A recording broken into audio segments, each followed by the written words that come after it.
Hello everyone. We were doing the sixth chapter of 10th class, that is life processes.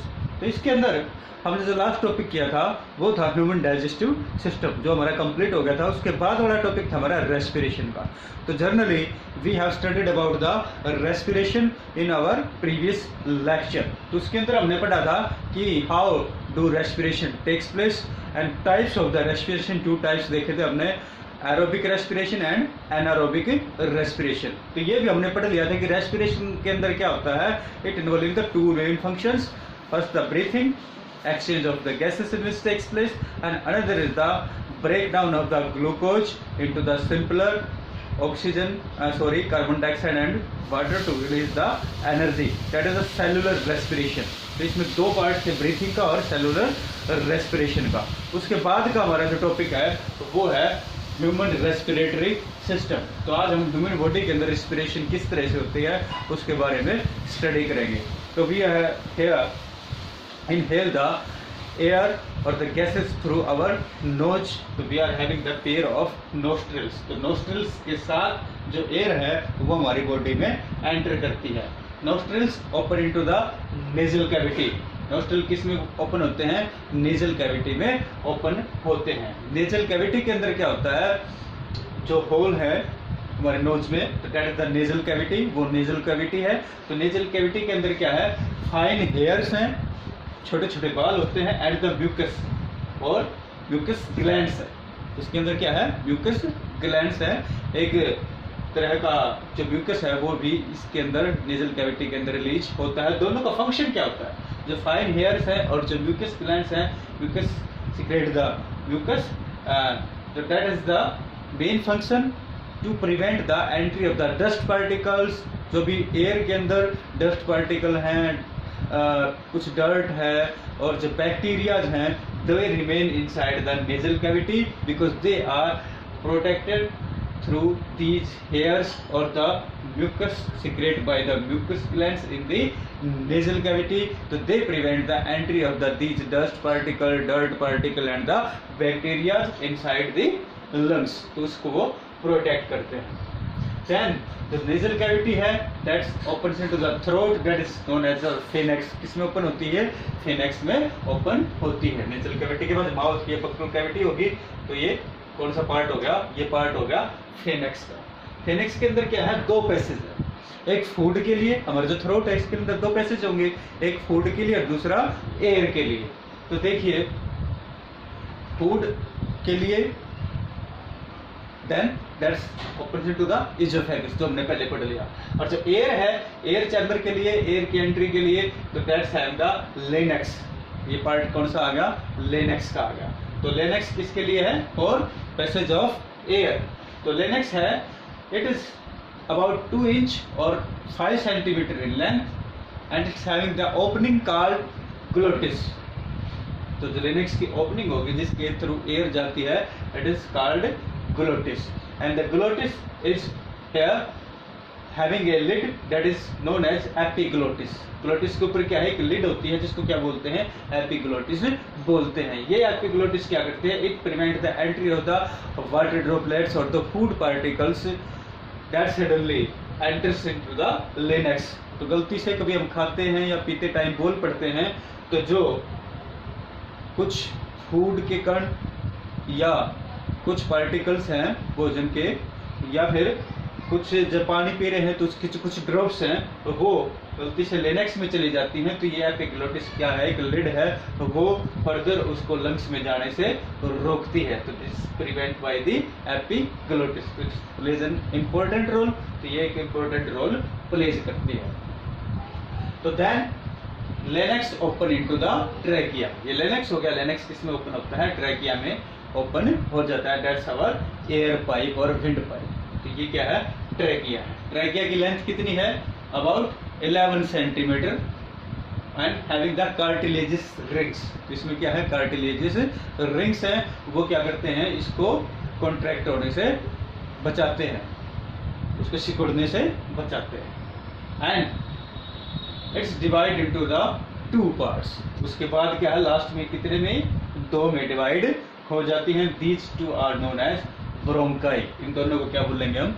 Bronchi बोलेंगे। And each bronchus enters to each lungs. ये क्या है? दोनों lungs हैं। तो एक ट्रैकिया डिवाइड हो जाएगा दो ब्रोंकाई में, और हर एक जो ब्रोंकस है वो एक ब्रोंकस एक लंग्स में और दूसरा दूसरे में चला जाता है। तो then we are having the lungs. Lungs क्या है? कोन शेप्ड मस्कुलर ऑर्गन्स हैं। They are present in our thoracic cavity. Thoracic cavity में प्रेजेंट हैं in the both the sides, दोनों साइड्स के अंदर। And they are protected by the ribs case. ये क्या है? रिब्स है, हड्डियां होती हैं। तो जो रिब्स बोलते हैं उनको, उससे क्या है? ये प्रोटेक्टेड होते हैं। तो these are the lungs having the trachea enters through the bronchi. इन दोनों ब्रोंकाई से एंटर करता है। तो एक ब्रोंकाई है वो एक लंग्स में और दूसरे में ओपन हो जाती है, चली जाती है। एंड फर्दर दिस ब्रोंकस और तो ब्रोंकाई है डिवाइड्स इनटू द ब्रोंक्यूल्स। ये किस में डिवाइड हो जाती है? ब्रोंक्यूल्स में डिवाइड हो जाती है। देखिए ये ट्रैकिया का पार्ट है, ये किस में डिवाइड होगा? यहाँ पर दो में डिवाइड हो जाता है। Both are known as bronchi. तो एक ब्रोंकस फिर फर्दर लंग्स के अंदर ये फिर देखिए फिर डिवाइड हो जाता है। ये डिवाइड इनटू द ब्रोंक्यूल्स। एक फर्दर डिवाइडेशन है जो इसको क्या बोलेंगे? ब्रोंक्यूल्स बोलेंगे। तो this divides into the bronchioles and each bronchioles है डिवाइड्स इनटू द और थोरेसिस ट्री एक ब्रोंकियल ट्री फॉर्म कर लेता है। And each bronchial tree have the alveolar sac. ये क्या बना लेता है? लास्ट में इसका एंडिंग होगी वो किस में? एल्वुलर सैक में एंड हो जाती है। तो that is each alveolar sac having the alveoli.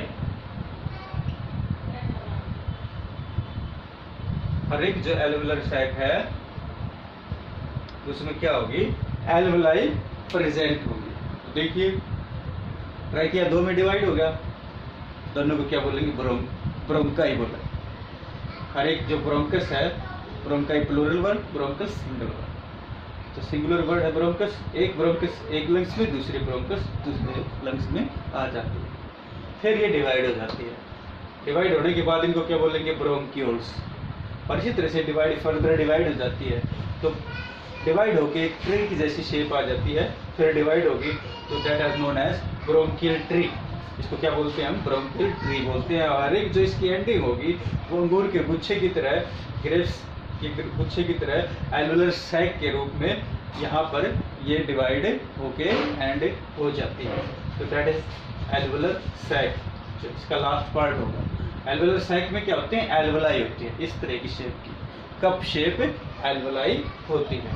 तो alveoli is terminal bronchial enter the cup shaped sac that is known as alveoli और एल्वुलर सैक।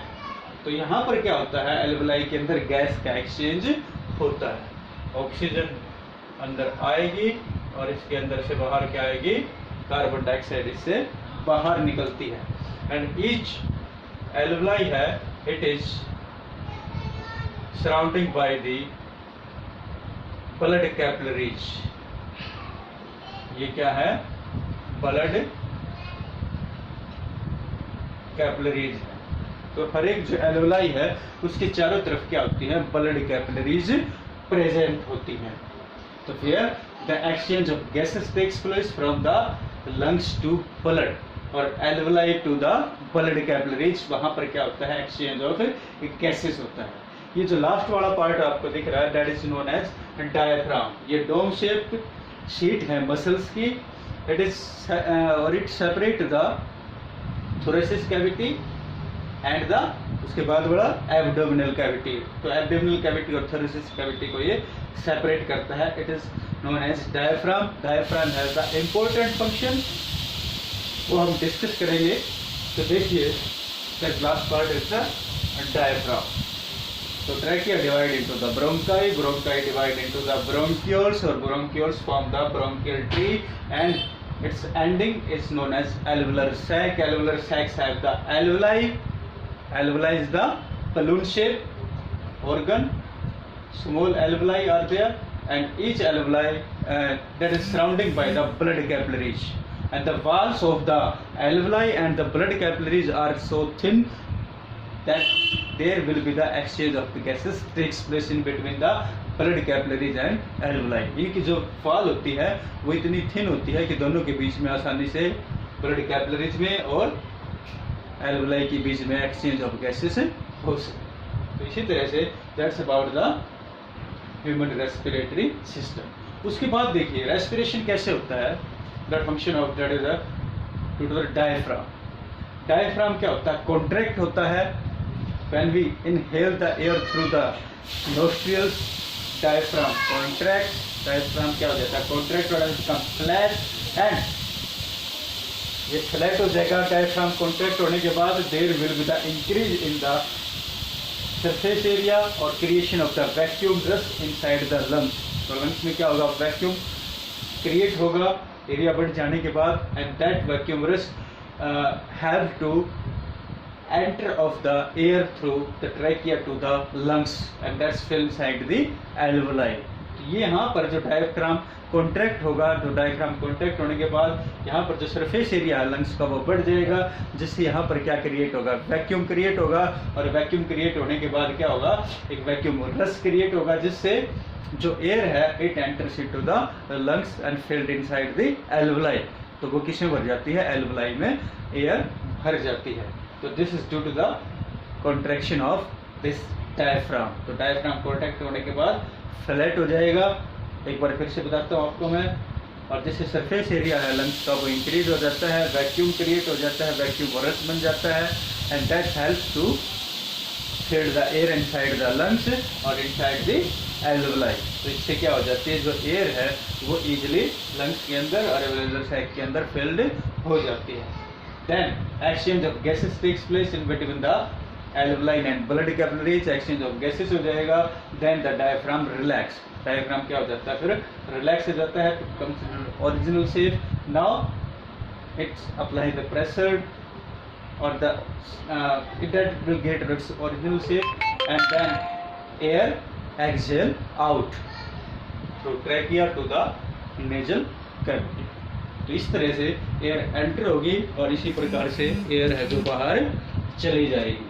तो that's about the human respiratory system. एक बार मैं आपको फिर बताता हूँ, नेजल कैविटी, नेजल कैविटी में क्या होंगे, हेयर्स होंगे और म्यूकस ग्लैंड्स होंगे। हेयर्स और म्यूकस क्या करता है, म्यूकस ग्लैंड्स सीक्रेट म्यूकस, वो डस्ट को, डर्ट को और बैक्टीरियाज को अंदर जाने से, लंग्स में जाने से रोकता है, प्रिवेंट करता है। That enter into the throat, throat में आएगा, थ्रोट दैट द फेनेक्स, यहाँ पर क्या है, दो ओपनिंग है, दो पैसेज है, एक फूड के लिए और एक एयर के लिए। फूड के लिए दैट इनटू द ईसोफेगस में चला जाता है और एयर के लिए क्या है, लेनेक्स, ये लेनेक्स में ओपन हो जाता है। लेनेक्स 2 इंच का है, 5 सेंटीमीटर इसकी लेंथ है लगभग। तो इसकी ओपनिंग को क्या बोलेंगे, ग्लोटिस, और ग्लोटिस के ऊपर एक लिड लगी होती है, that is known as epiglottis. Epiglottis क्या करती है, फूड पार्टिकल्स को और जो ड्रॉपलेट्स हैं बाई चांस गलती से अगर लेनेक्स में आ जाती हैं तो उनको लंग्स में जाने से रोकता है। तो छींक के द्वारा या इस तरह की कुछ होता है तो ये एपिग्लोटिस वहाँ पर वर्क करता है, तो वो उसको लंग्स में एंट्री होने से रोकता है। At entry to the trachea, trachea cartilage का बना होता है, जो कार्टिलेजेस हैं वो उसको सिकुड़ने से, कॉन्ट्रैक्ट होने से रोकती है। और जो ट्रैकिया है इट डिवाइड इनटू 2 ब्रोंकाई, और एक ब्रोंकाई एक लंग्स में एंटर कर जाती है। लंग्स में एंट्री के बाद जो ब्रोंकाई है डिवाइड इनटू द ब्रोंक्यूल्स और further that's divides to form the bronchial tree. Bronchial tree बना लेता है और each bronchial tree ends with the alveolar sac. और एल्वुलर सैक में क्या होंगी, एल्वुलाई होंगी, और एल्वुलाई दैट आर कवर और surrounds by the blood capillaries. और जो वाल है एल्वुलाई की, ब्लड कैपिलरीज की, वो थिन वाल है जहाँ पर देयर में the easily exchange of the gases takes place. Oxygen enters into the blood capillaries and from carbon dioxide from the blood capillaries to the alveoli, वो alveoli में आ जाती है। तो इस प्रकार से next is the diaphragm। diaphragm is the main functions for the breathing process है। diaphragm जब क्या होता है, डोम शेप्ड है मसल्स का, ये thoracic cavity को नीचे वाले abdominal cavity से सेपरेट करता है, और जब ये कॉन्ट्रैक्ट होता है तो चेस्ट रीजन में, thoracic cavity में क्या होता है, सरफेस एरिया बढ़ जाता है, एक वैक्यूम क्रिएट होता है जो एयर को अंदर आने में हेल्प करता है, और जब ये रिलैक्स होता है और दिल शेप में आ जाता है तो it help to exhale the air that contain the carbon dioxide. तो दिस इज ऑल और about the human respiratory system. तो आप इसको कवर करोगे, डायग्राम को अच्छे से समझोगे। Thank you.